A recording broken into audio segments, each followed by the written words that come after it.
یہ لوگ کھجور کی گٹھلی کے اوپر جو چھلکا ہے یہ اس چھلکے کے بھی مالک نہیں ہیں. گٹھلی تو بہت بڑی چیز ہو گئی, گٹھلی کے اوپر بھی ایک ہلکا سا چھلکا ہوتا ہے, اور اللہ نے یملکون کا لفظ استعمال کیا. ما یملکون, یہ اس چھلکے کے اس گٹھلی کے اوپر جو چھلکا ہے یہ اس کے بھی مالک نہیں ہے. ان تدعوہم لا یسمعوا دعاءکم, اگر تم ان کو پکارو تو یہ تمہاری پکار کا جواب دینے کی طاقت نہیں رکھتے. نہیں, اگر تم ان کو پکارو نہیں سن سکتے. یہ ان تدعوہم لا یسمعوا دعاءکم, اگر تم ان کو پکارو تو یہ تمہاری پکار سن نہیں سکتے. پھر انداز دیکھیے, وَلَوْ سَمِعُوا, اگر سن بھی لیں. پہلے تو صاف کہہ دیا سن نہیں سکتے. چلو تمہارے عقیدے کے مطابق تم نے جو گڑھ لیا ہے, اور اللہ عالم الغیب تھا, اس کو معلوم تھا کہ تم گڑھو گے, اس لیے اس نے اس انداز سے پھر ڈرایا. چلو وَلَوْ سَمِعُوا, چلو اگر سن بھی لیا کسی طریقے سے بالفرض محال, مَسْتَجَابُوا لَكُمْ, تو جواب نہیں دے سکتے. سن نہیں سکتے, اور سن لیا تو جواب نہیں دے سکتے. وَيَوْمَ الْقِيَامَةِ يَكْفُرُونَ بِشِرْكِكُمْ, اور قیامت کے دن وہ اپنے رب کے سامنے تمہارے شرک کا انکار کر دیں گے کہ اللہ ہم نے کب کہا تھا کہ ہم سے مانگو, ہم نے کب کہا تھا کہ میرے قبر پہ آؤ, ہم نے کب کہا تھا کہ میرے قبر پہ چادر چڑھاؤ. وہ تمہارے شرک کا انکار کر دیں گے. اسی لیے قرآن نے عقیدہ بتا دیا ہے, نہیں سن سکتے وہ. وَمَا أَنْتَ بِمُسْمِعٍ مَّن فِي الْقُبُورِ, اے نبی وہ نہیں سن سکتے ان لوگوں کی باتوں کو جو قبروں کے اندر دفن ہیں. لفظ قبر پیش کر دیا, قبروں میں جو دفن ہیں نہیں سن سکتے.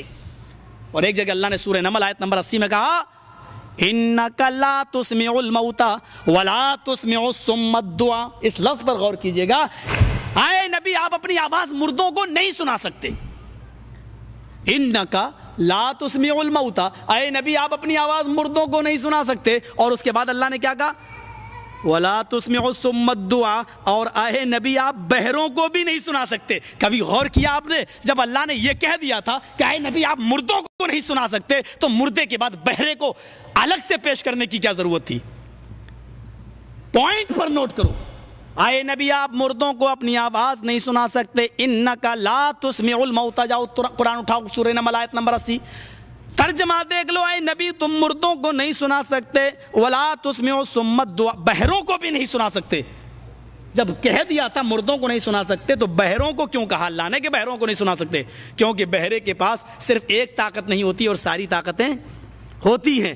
اللہ صرف اس کے کان کی سماعت کو سلب کرتا ہے, بقیہ ساری طاقتیں اس کی موجود ہیں. وہ ہاتھ سے پکڑ سکتا ہے, پیر سے چل سکتا ہے, زبان سے بول بھی سکتا ہے, آنکھ سے دیکھ بھی سکتا ہے, ذہن سے سوچ بھی سکتا ہے, کھا بھی سکتا ہے.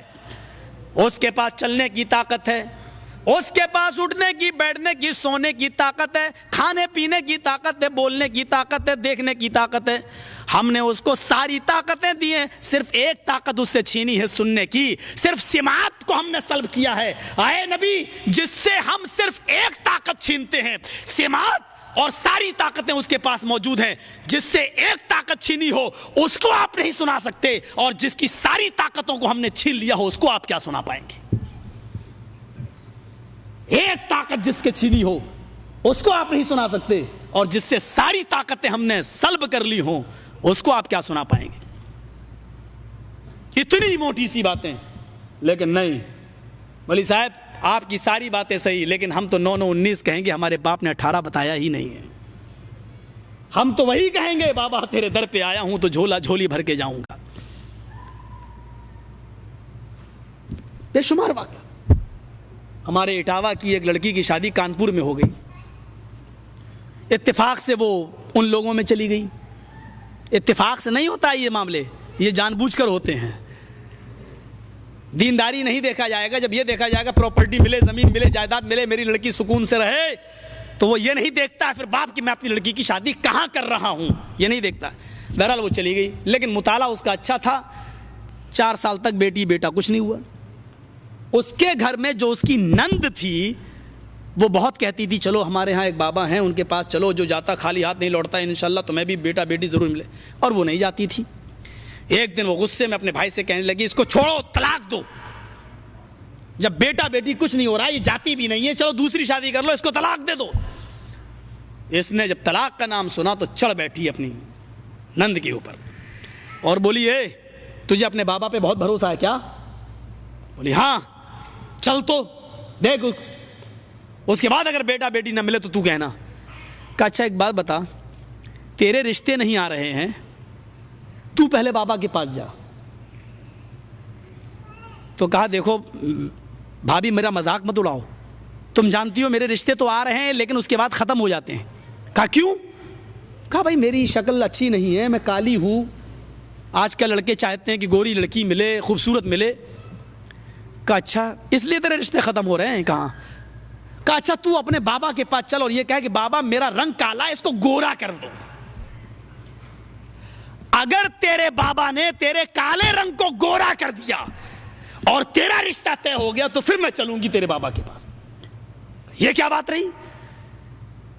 کالا رنگ بھی کہ گورا ہو سکتا ہے بابا کے پاس جانے سے؟ کہا جب تیرا بابا تیرے رنگ کو گورا نہیں کروا سکتا تو مجھے بیٹا بیٹی کیا دلوا سکتا ہے؟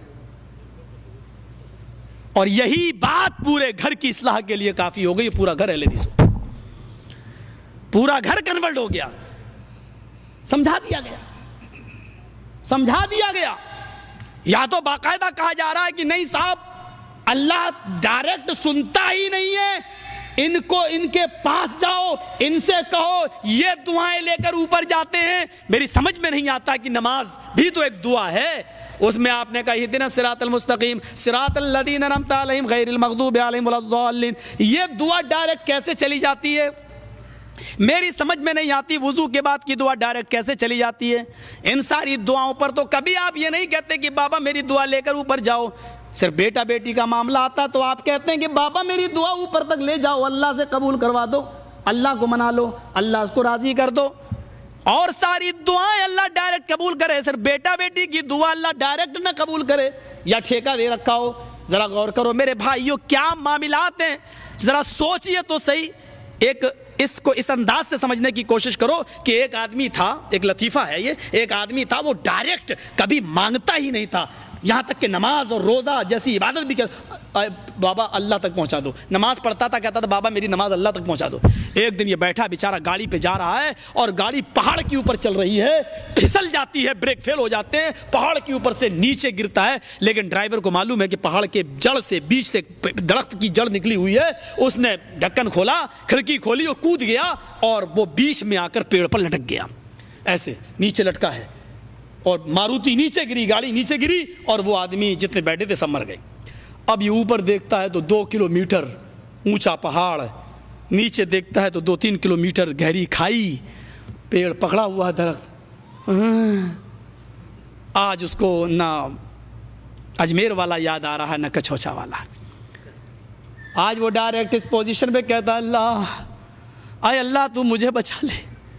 اللہ نے کہا فرشتو ادھر آؤ, تو ذرا دیکھو تو صحیح اس سڑے ہوئے منہ سے کیا آواز نکل رہی ہے. آج تک ڈائریکٹ اس نے میرا نام نہیں لیا اور آج ڈائریکٹ کہہ رہا اللہ مجھے بچا لو. فرشتوں نے کہا اللہ مجھے تو دال میں کالا نظر آتا ہے. اللہ نے کہا کالا کیسے کالا, دیکھ رہے ہو ڈائریکٹ اللہ اللہ کر رہا ہے. اللہ اس کا امتحان لے کے دیکھ, مجھے نہیں بھروسہ ہے کہ یہ تیرے اوپر. اللہ نے کہا اچھا میں اس کا امتحان لیتا ہوں. اللہ نے کہا میرے بندے تیرے اوپر مصیبت آئی, میں تجھے بچانے کے لیے تیار ہوں, میری ایک شرط پوری کر دے. کہا اللہ کیا تیری شرط, جلدی بتا میں پوری کر دوں, تو مجھے بچا لے بس. تیری 20 شرطیں بھی میں پوری کر دوں گا. اللہ نے کہا ایک پوری کر, 20 شرطیں پوری کرنے میں نانی مر جائیں گی, پھر ایک شرط پوری کر. کہا اللہ جلدی بتا کیا ہے تیری شرط, میں پوری کرتا ہوں, تو مجھے بچا لے. اللہ نے کہا میری شرط یہ ہے بندے تو اپنے دونوں ہاتھ چھوڑ دے. اللہ نے کہا میرے بندے میری شرط یہ ہے کہ تو اپنے دونوں ہاتھ چھوڑ دے, اوپر پکڑے ہوئے نیچے. کہا اللہ بات تو تیری ٹھیک ہے لیکن شرط بڑی ہارڈ ہے, بڑی تگڑی شرط ہے. پہلے تو بتا اگر میں چھوڑ دوں نیچے گروں گا تو بچائے گا کیسے؟ فرشتوں نے کہا دیکھ اے اللہ میں نے کہا تھا آج بھی تیرے بندے کو تیرے اوپر یقین نہیں ہے, آج بھی میں نے کہا تھا نا دال میں کالا. اللہ کہتا ہے چھوڑنا تیرا کام, بچانا میرا کام. نہ پہلے تو بتا کہ بچائے گا کیسے. 3-4 دن ہوئے, آٹومیٹک آئرن کی کمی, کیلشیم کی کمی, پیاس کی شدت, کمزوری پڑی, نیچے گرا, مر گیا. اب کیا کہوں, رام رام ستیہ ہو گیا، مر گیا۔ تو میں یہ کہنا چاہتا ہوں کہ مصیبت کے موقع پر اللہ ہی یاد آتا ہے، لیکن یہ دل کی آواز ہے کہ اس کو اللہ نکلتا ہے۔ لیکن جو لوگ اتنے بے شرم پڑ جائیں غیر اللہ کے پاس جا کر، ان کو اللہ کے اوپر بھی اعتبار نہیں ہوتا، اور وہ اللہ سے بھی سودے بازی کرنے لگتے ہیں کہ پہلے تو بتا کہ مجھے بچائے گا کیسے۔ ہمارا عقیدہ اللہ کی ذات کے بارے میں یہ ہے کہ اللہ اس وہم و گمان سے بھی پاک ہے کہ اس کے بارے میں لفظ کیسا لگایا جائے۔ لفظ کیسا لگانا بھی شرک ہے کہ وہ کیسے بچائے۔ ان اللہ علی کل شیء قدیر، وہ ہر چیز پر قادر ہے، وہ ہر چیز پر قادر ہے۔ سوال مت کیجئے گا کیا وہ اپنے جیسا دوسرا خدا بنا سکتا ہے؟ سوال مت کیجئے گا کیا وہ جھوٹ بولنے پر بھی قادر ہے؟ اس قسم کے سوالات خوارج نے جو جوابات دیے ہیں، کہیں ڈر لگتا ہے لوگ بہک نہ جائیں، پھسل نہ جائیں۔